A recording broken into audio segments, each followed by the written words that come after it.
Avon sits in the secret base, idly petting Teemo and reading a book from the library. Those two have had a special bond since the raid on Everest. They both still do what they need to do, but when their leisure time overlaps, they're together. I think it's kind of cute, and it makes sense. Teemo and her have very complementary skill sets, and he even tried to save her life. It's not surprising they get along well. Avon very specifically didn't want to go join in the ceremony with the Ratkin, and I'm not really surprised about that either. She definitely has her own religion to follow, and I doubt Aranya will get her to convert. Which I think is why she's sighing, and putting a book aside to look at me and at Teemo. What do you think of all this, Teemo? He just squeaks and noses a hand, wanting more pets. Pets are clearly more important than potential drama about a cult. She chuckles and gives him a bit more of what he wants. You don't care, What about you? She asks my core. Like I can actually answer her, and she halfs out a small laugh at herself. Still no voice, of course. Well, Aranya always says to read your will in the scions.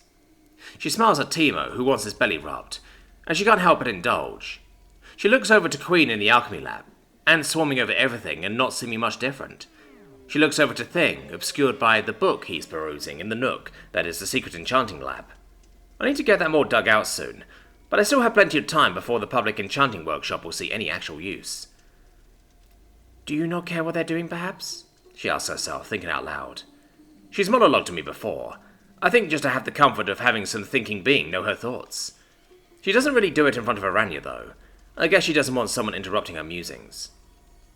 She smiles after a few moments and shakes her head. No, I doubt anyone could have no opinion at all about being worshipped. I doubt you like it, though, she says, her thoughts continuing to chew on the situation. You never seem to have any inkling that you'd want it, so why not stop them? Teemo squeaks and looks her in the eyes before giving a little ratty shrug, and she works on interpreting that. Uncertainty? Why not stop them? She asks herself, actually considering the question, instead of leaving it rhetorical. She sighs as she seems to come to an answer. I suppose why isn't the question, but how? If you try to punish them, they just think they upset you, she says, trying to wrap her head around the idea of being a reluctant object of adoration. She chuckles and takes a light-hearted tone of admonishment. You really should have expected something like this when you gave them true intelligence, you know. Yeah, I probably should have. I've never been much of a planner, though. I'm just pretty good at improvising. I have my goals and work towards them and deal with problems that pop up, and try to head off ones I can think of, and then improvise to deal with what I didn't think of.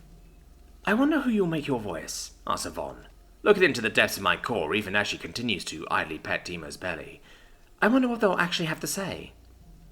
Yeah, me too. I finally figured out how to get a voice, but as for who, well, I'm about as sure of who will get it as Avon is, which is to say I don't know. I'll need to figure it out soon, though.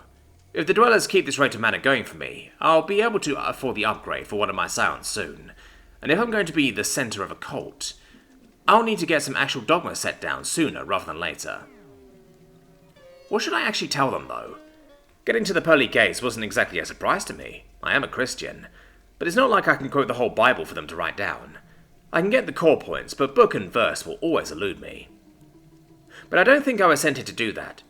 Sure, I'm pretty sure an angel could easily descend and drop a Bible in my metaphorical lap, but that didn't even happen to Moses. He got 10 sentences. Sure, he got to talk with him a lot, but only those were written in stone. And I don't even remember all of those. I'm pretty sure the no idolatry one is going to complicate matters the next time I die, but I don't know what to do about that. That's part of why I'm saving everything for a voice, even if I don't know what I'll even say. Be excellent to each other might have worked for Bill and Ted, but it's not exactly informative. Alright, calm down and think. Goals. Improvise. My goal is this. Don't screw up and accidentally a cult, like how most people think of a cult. So how? Keep it simple, for starters. People are always trying to complicate things, sneak in edge cases to try and ease their consciences. 10 commandments in stone, thousands of pages. Sure, it's history and all important to understand the whys of a lot, but the 10 are the explicit, stated things. And even those can be condensed. I might not remember all of the commandments, but I remember the greatest commandment. To love. Love thy neighbour, thy parents, thy God, and all the other commandments will follow.